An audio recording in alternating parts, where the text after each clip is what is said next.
Happy Wednesday. It's hump day. It's our new day for our podcasts. We're no longer doing Mondays. We're doing Wednesday. So it'll help with the middle of the week, get us through the week. And we've got some exciting things for you guys today. So today we're going to be talking about when we investigated Rolling Hills Asylum up in East Bethany, New York. The stuff that we have is really impressive. I can't wait to show you guys. And we're going to do a little something different today as far as the history. Um, I figured, let me try this out here. This is actually something that we put together for one of the YouTube videos that we did for Rolling Hills. A lot of you guys may not have seen it. This is kind of like a little history thing with little video graphics and stuff like that that we put together. So, without further ado, let me bring that on right here.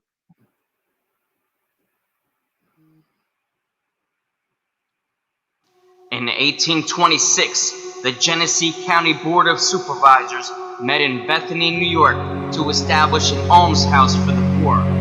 But this facility became much more than a shelter for the destitute. It was also an asylum for unwed mothers, widows, orphans, mentally challenged people, the elderly, and sometimes even the criminally insane. The staff did their best to keep unsafe patients away from the general population, but there were many problems. As a result, a solitary confinement cell was constructed in the building, and those who lived there were often referred to as inmates. The spirits of some of these disturbed souls are thought to inhabit the halls of Rolling Hills. Buffering. One tragic story involved an inmate named Roy who suffered from giganticism, a physical deformity that left him with protruding facial features, large hands and feet, and the height of over 7 feet. Roy was the son of a prominent banker, and his physical appearance was an embarrassment. Boy, that was buffering pretty bad. Yeah. All right, well, that didn't work. So now we know. But basically, this was a place where they would bring you if they didn't want you anymore, and it was overcrowded, very poor conditions, and there was a lot of people that ended up getting dropped off here and didn't understand why.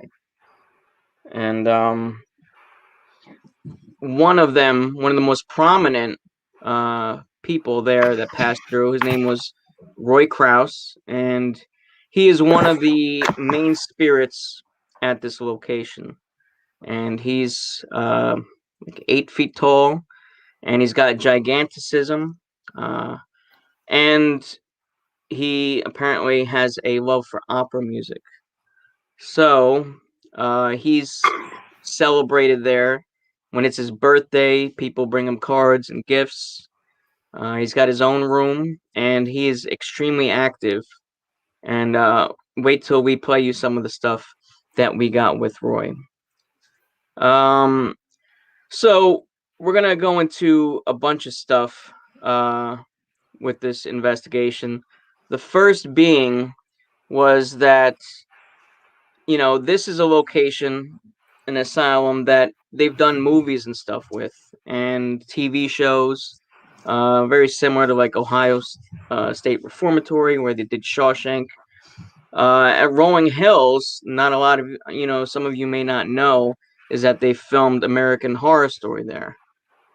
So Dave, do you want to go into what that's about? Yeah, they filmed season 2, which was called Asylum, after the success of season 1, which was Horror House or Murder House. They went with Asylum. They filmed in Rolling Hills, and one of the rooms they showed us downstairs was a padded room that had actually been made for the set for one of the characters. You're looking at a picture I took. They took the actors' names and they wrote down and put them in for fake assignments and treatment that they needed, with a patient number and the treatment, whether it was electric shock therapy, things like that. But They left that up, and they've kept it up there in the asylum ever since. They're just not going to erase it because they wanted to show that the actors were there, the characters, and everything. So they used very specific rooms in Rolling Hills for the episode. So if you ever watch Asylum, I think it's 13 episodes per season on American Horror Story. That the bulk of that was filmed right there at Rolling Hills. Mm-hmm. So with Rolling Hills, this is a location. If you are a paranormal investigator, this is a place you want to go to. All the big shows have been there. Ghost Adventures, I think Destination Fear went there. Just Portals to Hell, all of them, all the big shows, they go to Rolling Hills. This was my second time there. First times for a couple of the others. So, when you go and you do an investigation the first time, you have this set of what you believe happened. But there was something that kind of changed for me a little bit during this investigation. Kind of like a mixed message, and that has to do with Roy. But we'll get to that in a little bit. So we started off in the Affleck room. And the Affleck room is called the Affleck room because they have a duck in the room. And we were doing ghost box, stuff like that. And we ended up, as we're going to be leaving soon, somebody jiggled the door handle. And this happened quite a few times at Rolling Hills this time. I didn't experience this the first time that I investigated there, but the second time, I think it happened about 3 times. Once in the Affleck room and twice in Nurse Emmy's room. So let's play this clip from the Affleck room. And that's what rooms we got. All right. Try some other place. Let's try it. Low. Whoa. What's that? It's the It's yours. it's mine. You standing right in front of me now? Code. Can you light that up again? What was that? I don't know. See if somebody's there. Somebody's just playing that door handle. Is anybody there? There's no one out here. Wow. Holy shit. That sounded like someone Was it? Somebody was trying to get here.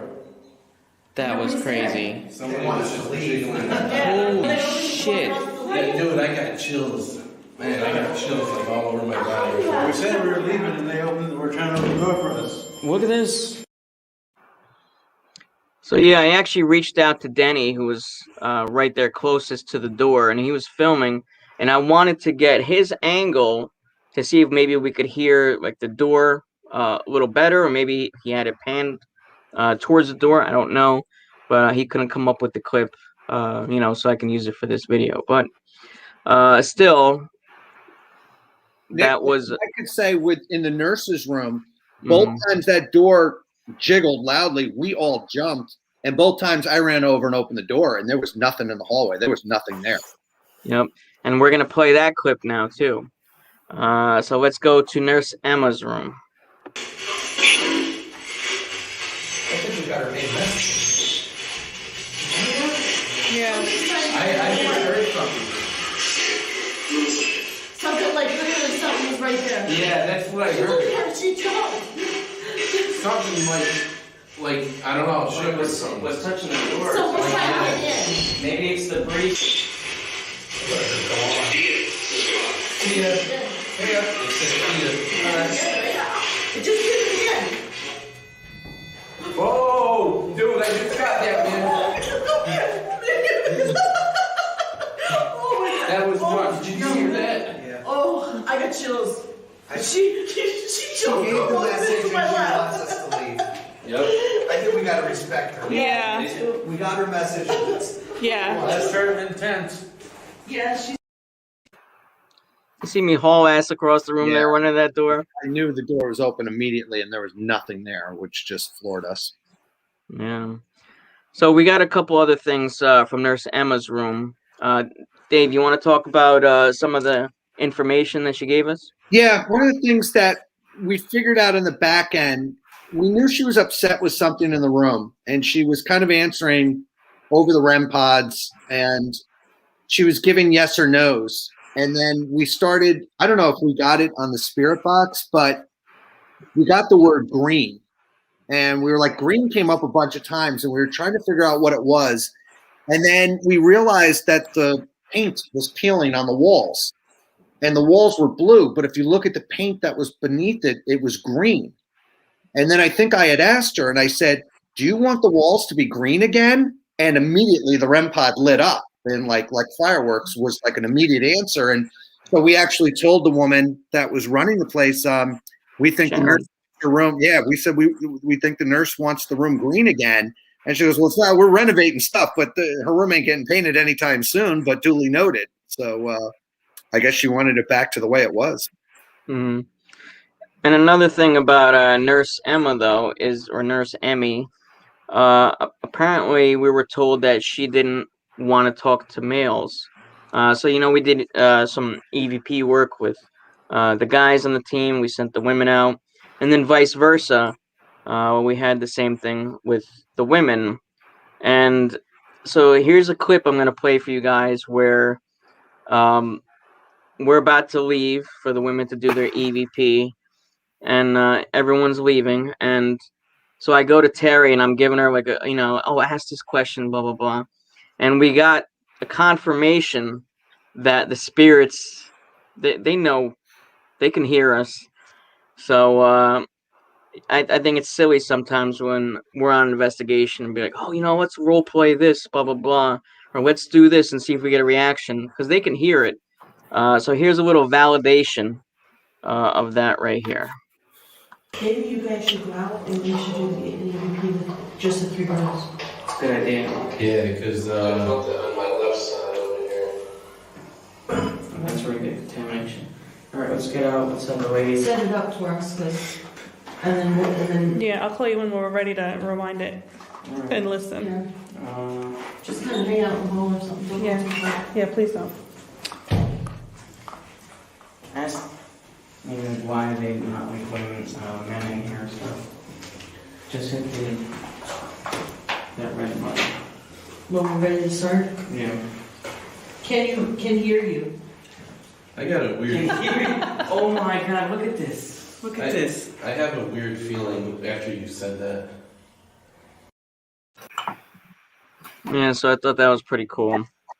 Maggie mentioned when she went with us that when we were there, we had like 5 pieces of equipment going off in the Christmas room all at once.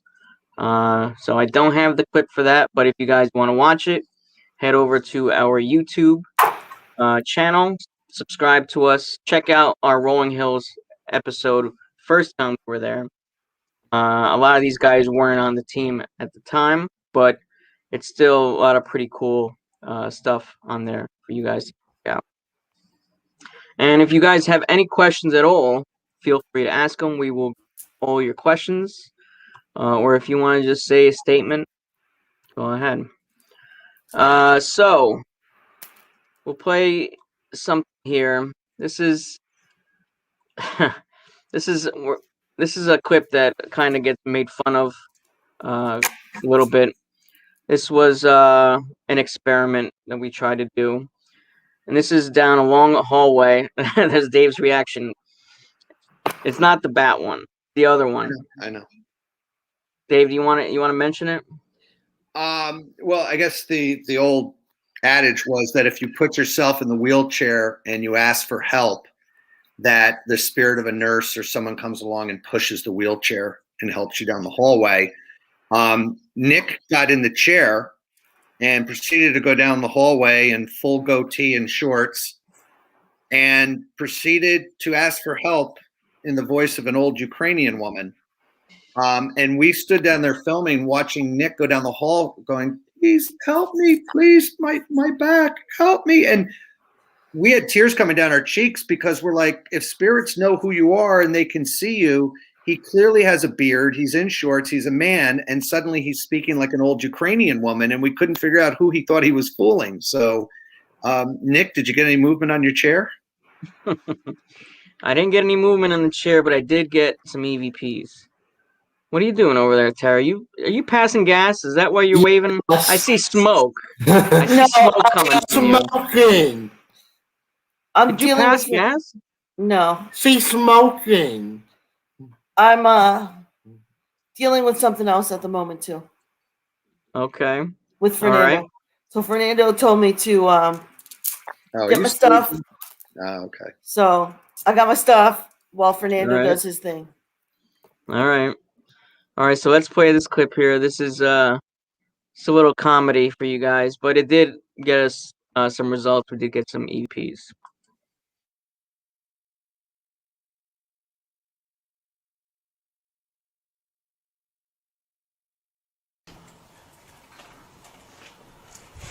Can I get some help? Can somebody push me?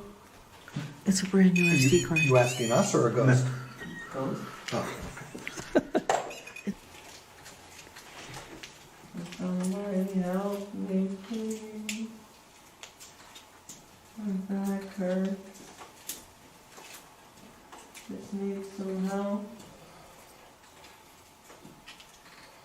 Is there anybody that can help me?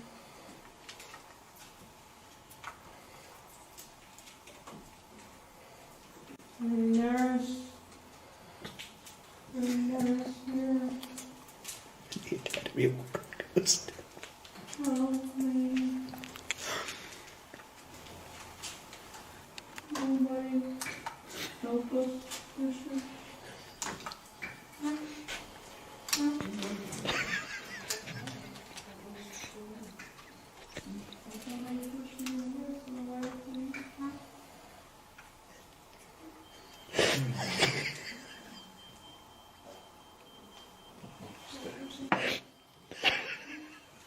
Dreams.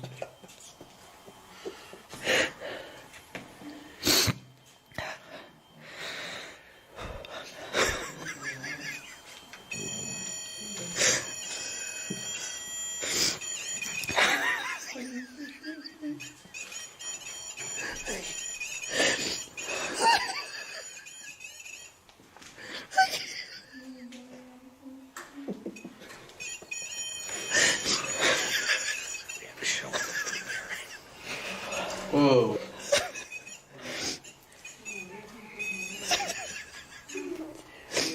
They know you sound an old lady. Why is she acting like one? You like my little old lady impression? Trying to get somebody to push me. To be honest, I think you faked my sister out because she was like, I'm not helping him. Well, see, something good came of this. Alright. you gotta show us that footage. See something here. I can make it out. Back hurt.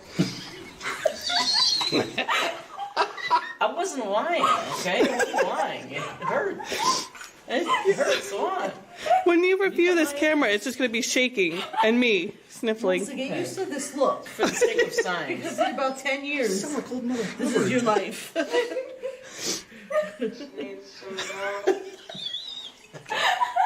That's that was definitely horrible. Look, I'm getting EVPs. I'm getting results. That's what it's about.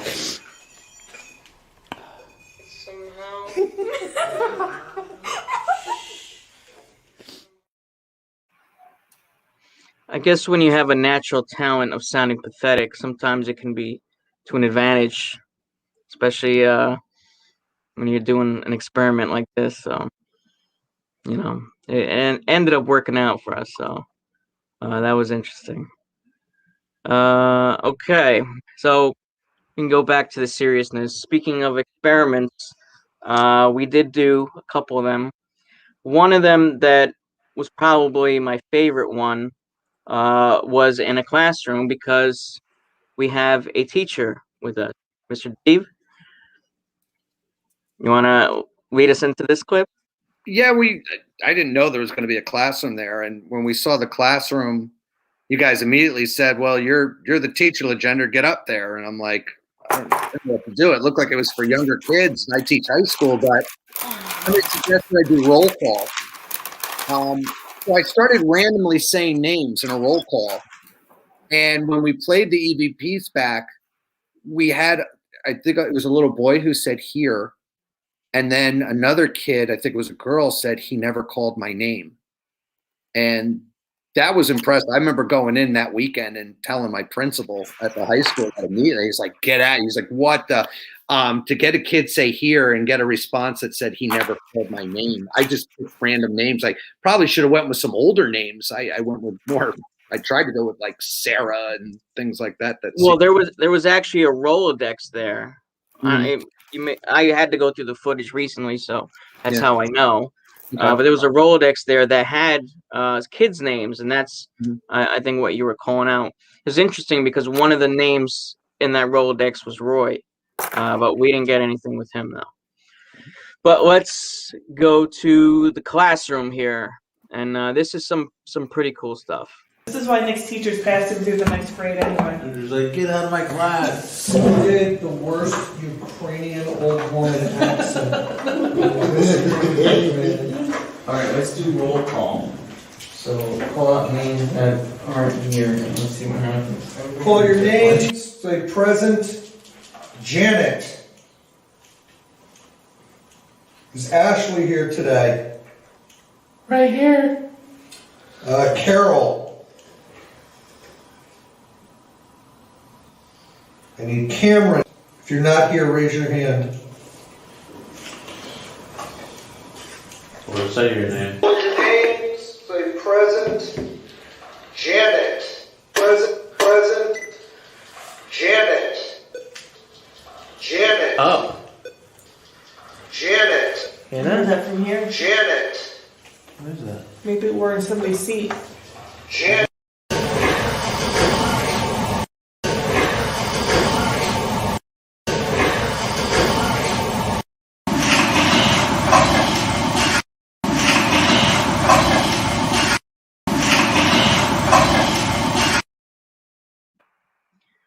Yeah, the here present. I noticed what I noticed because I told them to say present, but their teacher might have told them say here. So they say here and present, like trying to apply to both. Yeah, the here present to me sounds like it was a male. The forgot me, I think, was a female. Okay. But successful experiment. We got the results that we were looking for. So, you know, anytime that we have a classroom, which we will be coming up in June, I believe, we're going to Poasttown Elementary. June 19th. Yeah. June 19th. Back to Ohio, one of my favorite haunted states, to do the investigation there. So, you know, hopefully Dave can make it because Ohio, for whatever reason, I'm if there. we're going this way to Ohio, something always comes like this and stops Dave from going. So, fingers crossed. It's graduation, so. That's my birthday weekend. Dave has never made my birthday weekend yet either. Really? Yeah. Not intentional. All right, I'll be there this year. I think it was a wedding another time that stopped you from going. Yeah, to it's an Ohio. outdoor wedding. It was like the Schrute wedding. It was like Schrute Farms wedding. It was outdoor with cocktails and everything. So. Well, maybe a third time will be the charm. Yeah, I'm there. I'm there. All right. So, let me see. What kind of comments do we have going on here? People laughing. That's good. So, we got a really interesting EVP. This is fantastic, this EVP. It's probably one of the best EVPs that I've ever heard. And we got this on the second floor. We had just set up a laser grid to point down the hall. And whoever was there with me, because I was setting the camera up, this guy must have been right in front of me, right in front of the camera. You can hear the tone in his voice. It's creepy as hell what he says. And I know that none of us would have said what he says. So without further ado, let me play you this really cool clip.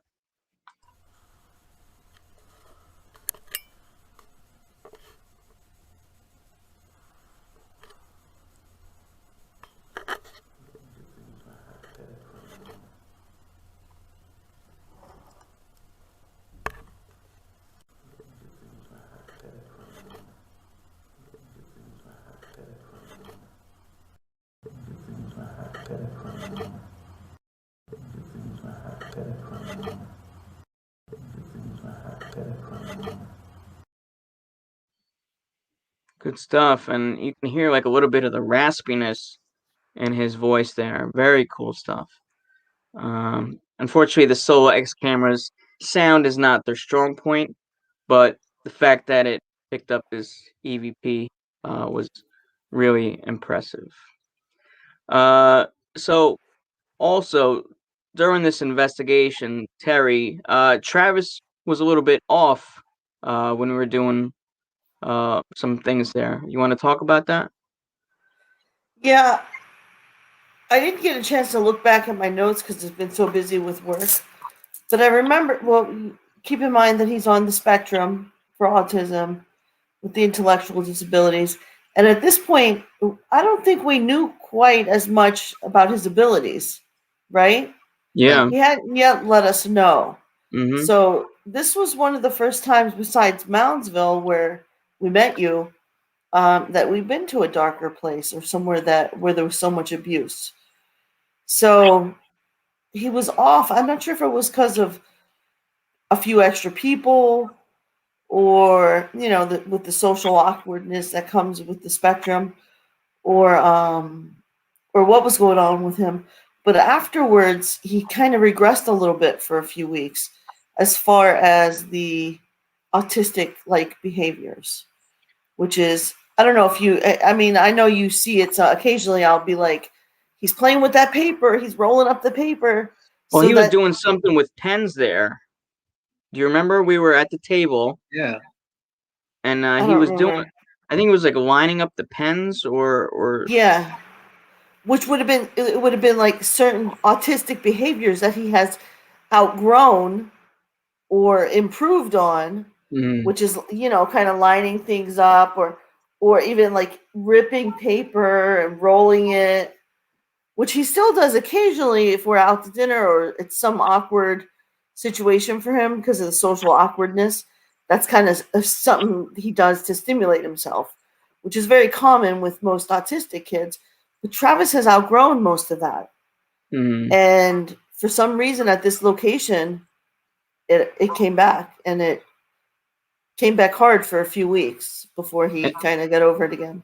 And if I remember correctly, I think he was a little emotional during parts of the investigation as well. I don't remember this one. Mm. Well, Okay. if You you remember? if you flash back that far, we had small indications that Travis might have abilities, but we had no idea. Sometimes he'd be staring off, like in Ohio. You said he stared up the stairs at the. Yeah. But then, it was a while later that he started talking and telling us things and what he was seeing, and then we started to realize, oh, this isn't new. This has been going on for a while. He's just never talked about it. Yeah. Yeah, because apparently he's been able to do it, I mean, since he was little. Yeah. And he just thought he was going to be labeled as weird. Well, the thing that really had me confirm with Travis's ability was Travis, when we were in Gettysburg at the Farnsworth, he completely detailed and explained the man standing in the bathtub. And while he was explaining that, we had Missy on the line, and she was given the same information. And then I went and found the picture of the father of the boy that died, and that was the area where the father was nursing the little boy until he died. And Travis's description was spot on to the picture with the father. And at that point, I was pretty convinced. So he's come a long way since Rolling Hills. Yeah. Travis, anything you want to say? No. Okay. All right. So let's see. Okay. So this is a clip that this is another long hallway. Dave, this was the infamous bat incident. But this is what you did not see. You only saw the aftermath of it. Right. Now, look at it from my perspective, 35 investigations, probably the creepiest 5 minutes of my investigating. And I've seen a lot of stuff, and I've gone cold and had spirits next to me, and I had an attachment, but nothing scared me like this one. I fancy myself the brave in the group. I said on day one, if you want to put me in a prison and strap me to an electric chair and leave me alone with a camera for an hour, I'll do it. So you guys asked me to walk down the hallway by myself with the grid on, and I'm standing there with two completely dark rooms with different histories. and you're all about 80 yards away at the end of the hallway. And you're supposed to be filming me. That was the experiment. And while I'm standing there all alone, I look down the hall and everyone screams at the same time. And I literally watch people run in 6 different directions. And that became maybe the longest walk of my life. I walked one step at a time for 80 yards, wondering what the hell you guys saw and what was it by me and why did you guys run away from me? That's all I'm thinking. And by the time I made that arduous journey to the end of the hallway, you were all coming back and catching your breath. And I asked what you saw. And you said, oh, we heard a noise in that room. And when we looked in, 2 bats flew out at us and we all just ran. And I'm like, oh my God, you guys know what you just put me through, because I thought you saw something by me, which was the experiment. So I always said that was the most tense I've ever been at an investigation, walking down that hall by myself while you all ran away from me. Well, the reason that we were actually going down the hole is because I had seen something. I'm always looking down hallways, stuff like that, and I like to keep doorways clear so I can see what's going on. In this instance, I saw a woman's head pop out from a doorway. So we ended up going down the hallway because I wanted to investigate that further, do an EVP there. I saw the woman's head when we were doing a battery change on the video camera. So unfortunately, that was not filmed. That reaction, unfortunately, was not filmed. But we decided, it was me, Aaron, and Malia. We went down there because I wanted to take a look at what happened in that room. When we got to that room, that I saw this female head, because it was just a head. I just saw the hair, and it just popped in, and then it just turned out again. Right on the outside of the door, it said like woman's dorm or something like that. So it kind of validated that for me. But I'll show you what you missed here when you were doing the other thing with the Connect. Yeah, hanging You down. want to see what we were doing? I want to do a quick EVP real quick. Yeah, where I saw that head, yeah. Oh, before I play this, right in the beginning when I say I want to do a little EVP, watch the background there. You see like this little orb or light anomaly just pop in. So let me play that a couple times for you. I want to see what we were I doing. want to do a quick EVP real quick. Yeah. I want to see what we were doing. I want to do a quick EVP real quick. Yeah, where I saw that head, yeah. See, what I saw, I think it was probably about this tall. And I saw it because it was past... That's taller than what we need. I just heard something. It's about like 4. It came out of here. And you see, look at this. What'd you hear, Danny? What? The freaking bats. The freaking bats. Jesus. Alright, let's... There's a bat in there. Not afraid of a bat. I am. Okay, Alright, I'm out of here. That wasn't funny. Not a word, alright? Not a word gets out about this. And you all left me with no explanation. Yeah, sometimes with these locations, you'll run into bats and stuff like that. I've had bats fly right at my face. Moundsville, down in the hole by RD Wall, I had a bat fly at me. That was not fun. I believe the military's code is no man left behind. I think that went out the window with you guys. Well, I mean, you were there with like Denny and Terry and Travis. This was a little and Mel. I mean, if it was a ghost, we totally would have had your back. But a bat, awesome. Good to know. Yeah, well, all right, there you go. So we'll go into stuff that I've been waiting to show you guys, and this is the Roy footage, which is, of course, the most notable spirit that inhabits Rolling Hills. He's been photographed. There's a really famous photo of him in Nurse Emmy's room. Right when there's a chair, there's a window right in the background, and somebody actually caught Roy's head in that reflection, which is really... How tall was he, Nick? With the He's about 8 feet tall. Okay, and we know Ghost Adventures got a picture of him in the hallway too. Yeah, they did. Gina got a picture of him that night. Gina did. Yeah, Gina did on the thermal. Yeah. You saw like this tall thing in the hallway. So yeah, very cool stuff. So I mean, he's no stranger to making his presence known. The last time I was there, we had asked him about his musical taste with opera, and he said, "Don't believe everything that you hear." That's what he told me. So I was like, "Well, maybe he just doesn't like opera, like people assume." But he actually confirms it this time. That he does like it, and he tells us who he prefers. So I'm gonna play you this clip here. This is an EVP. It's really fascinating stuff. So let's roll that clip. Do you like Beethoven or Mozart? Or like Beethoven? Did you like Beethoven or Mozart? Wow. What do you say? Did you like Beethoven? No. Mozart? Yes. Is that what it said? He actually fucking answers that. He answered my question. He answered it, and he's telling you which ones he likes. Listen You to like this. Mozart, really? Listen to it. Well, no. We'll ask that on the next EVP. Listen to this. Do you like Beethoven or Mozart? Do you like Beethoven or Mozart? Beethoven or Mozart? Beethoven or Mozart? Beethoven or Mozart? That's awesome. That's the kind of evidence that we look for when we go on these investigations.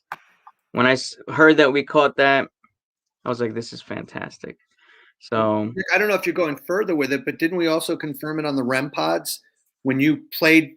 Are we doing that or no? we got that clip too. Okay, so I'll shut up.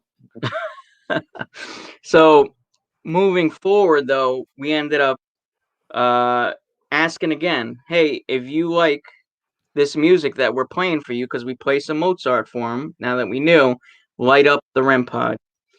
So I had to put this into 2 clips because unfortunately StreamYard does not want to cooperate with stuff more than a minute. So here's the first part of this here with the REM pods. This kind of sets it up, and then part 2 will be the evidence that we get. Roy, I'm gonna play you something if you like it. We have a few devices. If you can just light them up, that'll let us know that you like it.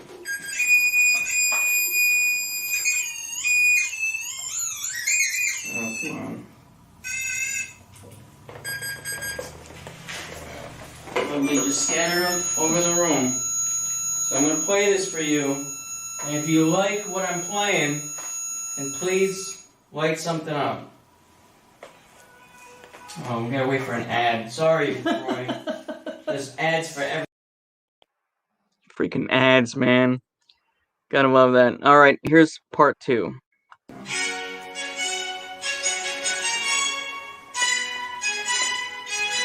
So what do you think, Roy? If this is okay, light something up. You got a few devices around.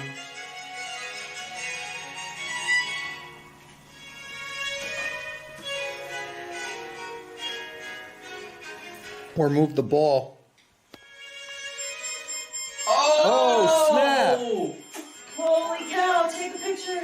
Do you have that on camera? Yep. Yeah. How about that? First time that's lit up in a while.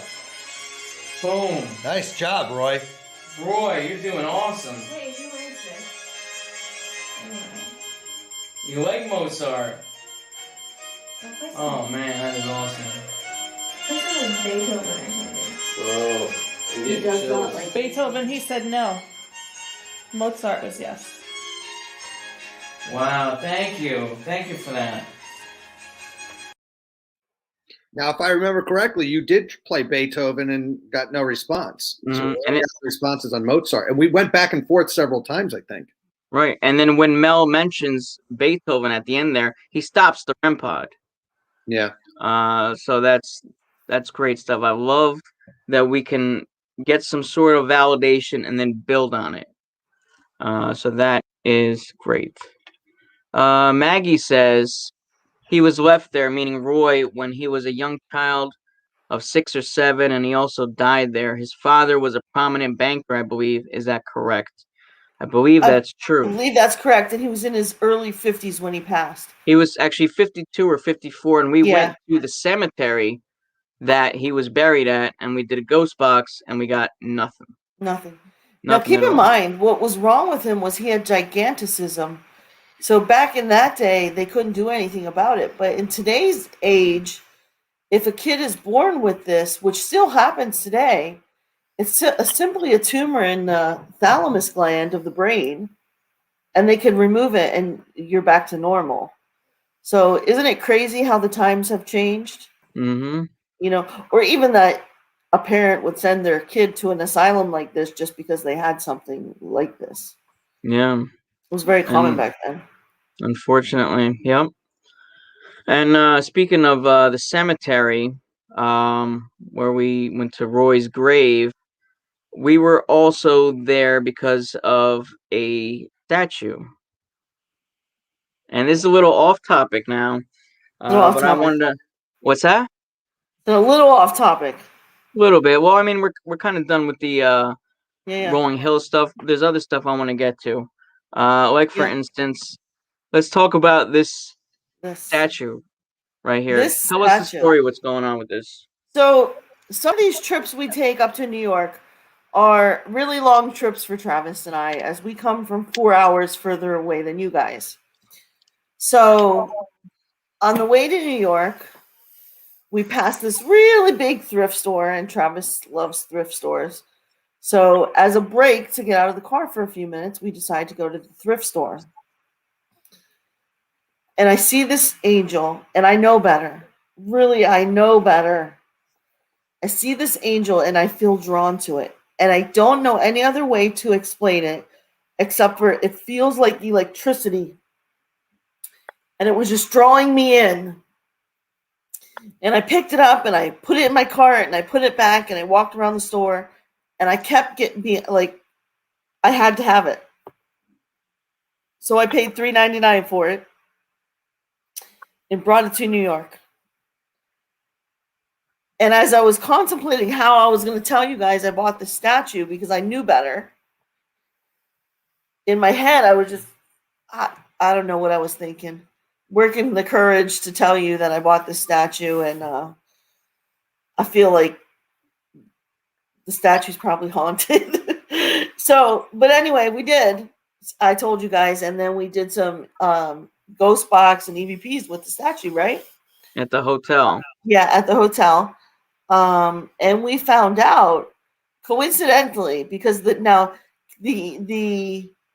thrift store was in a small town in Pennsylvania, halfway between my house in Northern Virginia and upstate New York. And coincidentally, we got the name Catherine Connor as the owner of the statue. And coincidentally, Catherine Connor is buried in the town in which we happen to be in.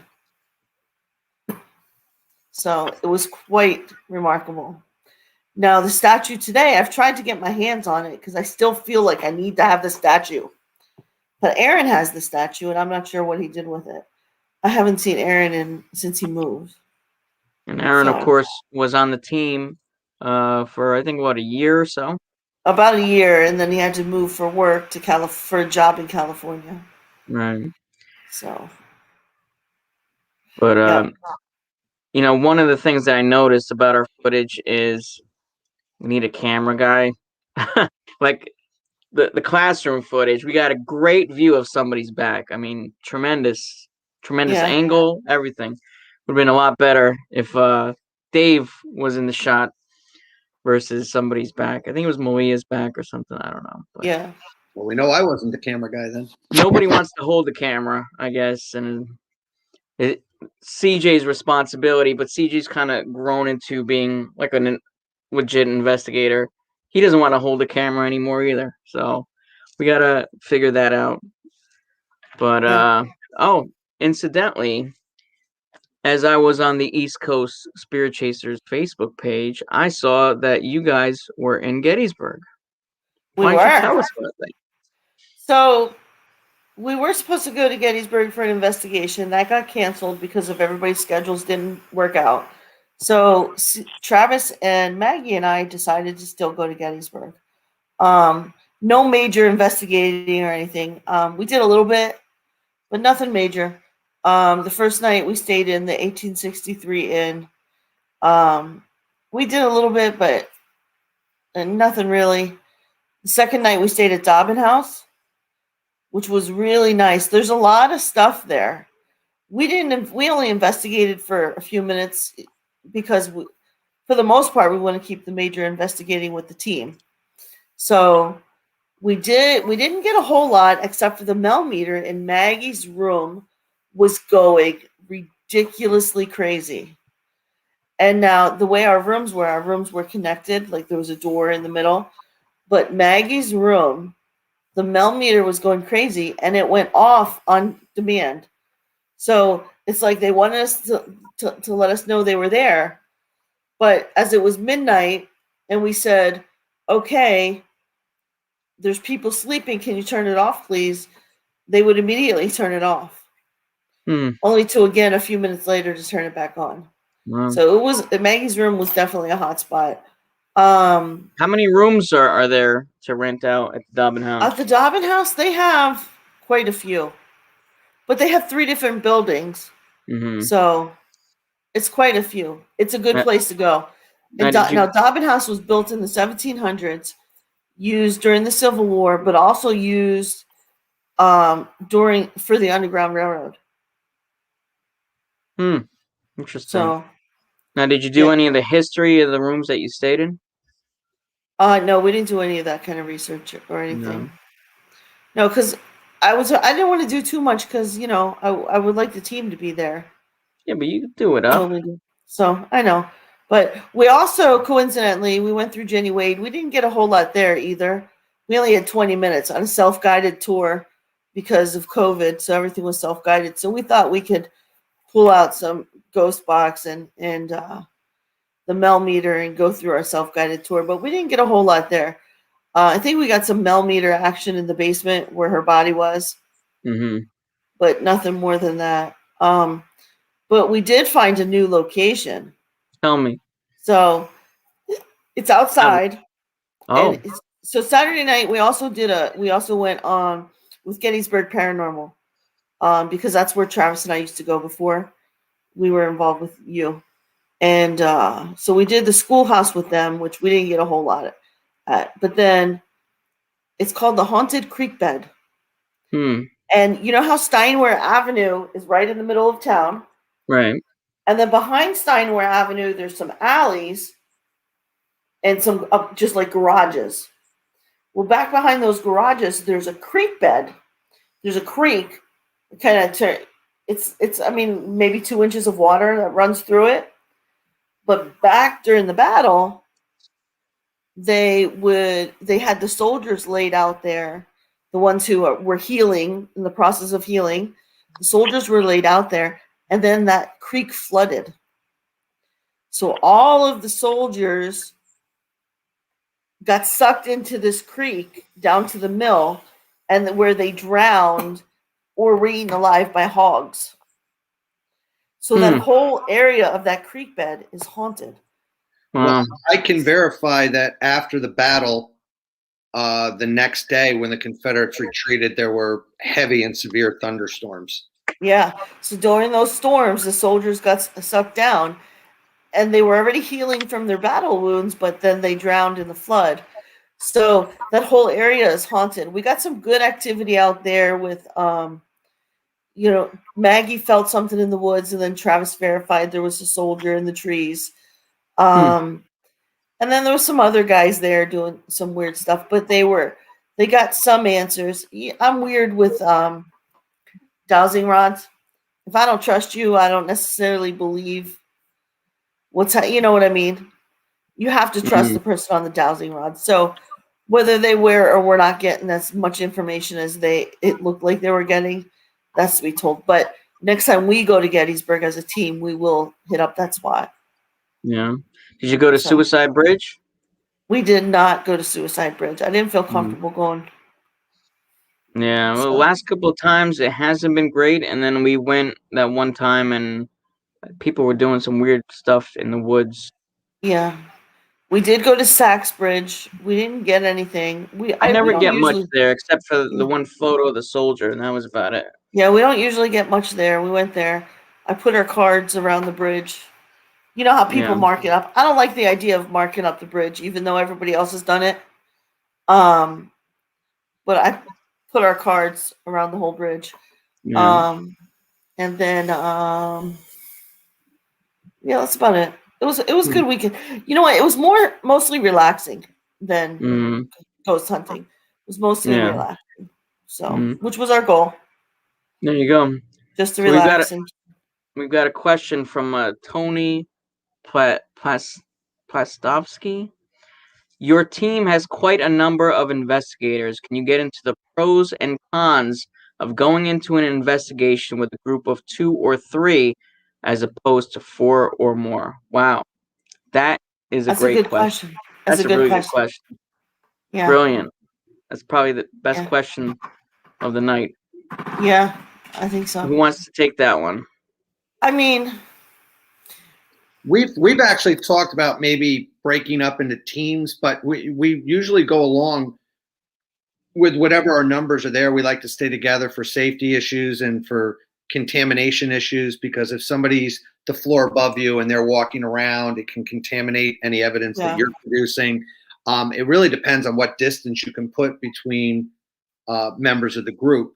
Right. We're getting a little more comfortable with maybe having a few people branch out on their own and come back to the group and going. When we did a private investigation, Nick and Mel stayed downstairs while CJ and I went in the attic, and we left each other alone for like 35 minutes and then came back and reviewed the evidence. So I don't know. I'd like to see a lot of that in the future, where we kind of like go into little team groups and then come back and share the information and review it. But I think, like Dave said, it depends on the location. Yeah. And so far, even though we have 8 people on our team officially, not everybody goes on every investigation. Missy doesn't go often. She contributes by video. Joe depends on his military and his police schedule. You know, so we don't always have a full team going. And I do a lot of our locations are fairly small, so it is harder to separate on smaller locations because of contamination. Because I'd rather not contaminate the locations. Now, some of us, I know I need to learn how to do certain things better, so I feel more comfortable doing it without our fearless leader. So, like EVPs, I just don't hear well, so I'm trying to train my ear, but we'll see. Yeah. So, what are your thoughts? My thoughts? My thoughts, we have 6 minutes to go.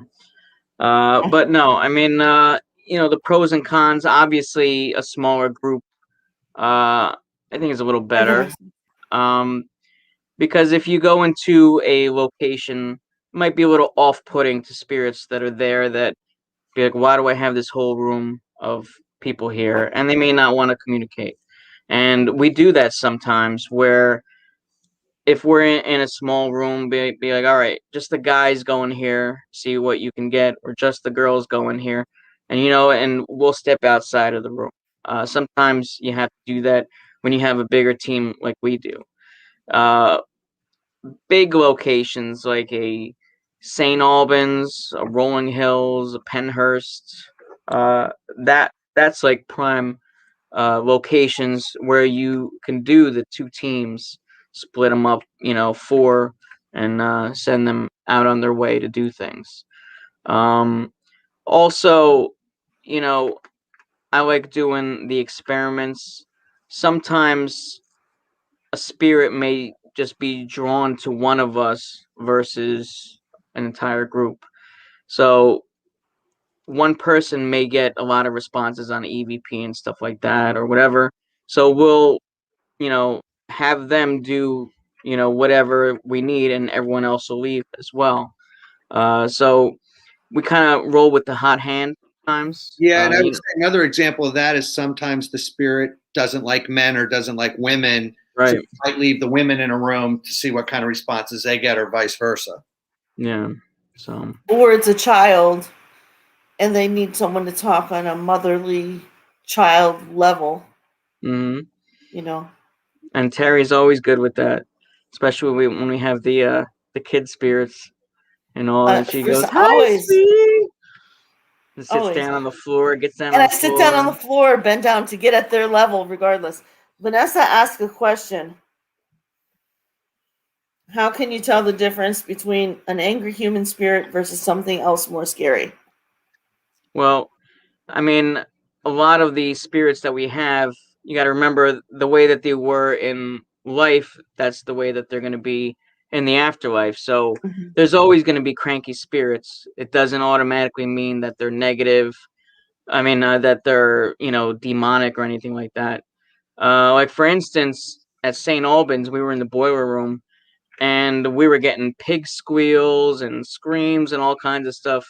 That maybe I would start thinking maybe that's something else. That's probably more powerful than just a cranky spirit. At Rolling Hills, when Maggie and I investigated over there, and we had the 5 different devices, we had a little boy who presented himself to us, and we were giving him attention and all, and he was playing along, and then all of a sudden he's lighting up 5 different devices all on command. He lights up a REM pod. We're like, how about this one? Can you do this one? He lights it up. I'm like, how about this one? I don't think a regular spirit would have that kind of energy or power to do that, especially a little child. So I think whatever that was probably something much more powerful, maybe a little more insidious. And so once we kind of piece things together, we're like, all right, we're gonna leave here. So we don't want to give it any more attention than we already have. Also, I was going to say, some of us can sense things. Mhm. Missy is usually watching, so she can let us know if she sees anything darker.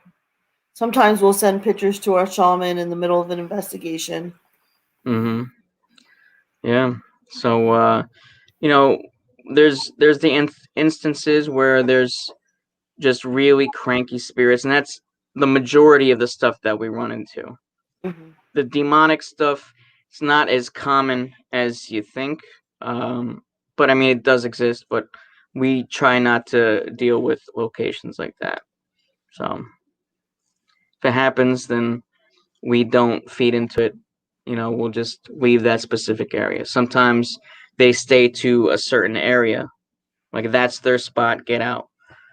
So, but we'll also get EVPs like I'm the devil, and a lot of times they just say that to scare you. It doesn't mean that they are a demon or anything like that. They're going by what they think will get you out of that location, and that's one of the most common things. So we get demon, or I'm a devil, or something along those lines, and we just Get out. Yeah, okay. Well, get out is common. My name is Hell. My name is Hell from Bergen House. And speaking of Bergen House, that's our next location, March 26th. 26th. And then the day after is Wildwood Sanitarium. Yes. So those two are going to be pretty crazy back to back. Can ghosts mess with you in your sleep? Yes. I feel like I've had a lot of PR. Yes. They can mess you with in your sleep. They can even squirt water in your face. And I think that was it last episode or the episode before, we actually have the video footage I think it was of your bedroom. Yeah, 2 episodes ago. So there's an update on that. So initially, when keep in mind, Missy verified that this is Danny and my brother Junior, who is right here, by the way. So if everybody can say hi to Junior, Missy and Fernando both verified that he's right there. So she verified that they were spraying the water in my face when I was hearing the psh, psh kind of noise, psh, right? Well, lately, How's that noise go? You know what I mean? The spray bottle. All right. Lately, it was a lot of water, like it was a huge spray. Lately, it's just the tiniest little trickle of a spray right in my face, like right about here. So I'm thinking what's happening in the beginning, Danny was doing it, right? Because Danny's been gone for what, 4 or 5 years? So Danny knows everything about the dead life, right? So Junior's just learning. So now Junior took over from Danny and is doing the spraying himself and hasn't quite figured it out 100% yet. So the little kind of squirts without the noise are Junior. So Is my cat spooky? I see. All right. So, yeah. Well, I guess we're out of time. We want to thank everybody for watching, and we will be back in 2 weeks. not this week, the week after, which would be, what was the date? The 24th. Be right before our Right trip. before Bergen House. So March 24th, we will be back with another episode. We hope to see you there. We'll be back with some more evidence to show you guys. We hope you enjoyed today's episode.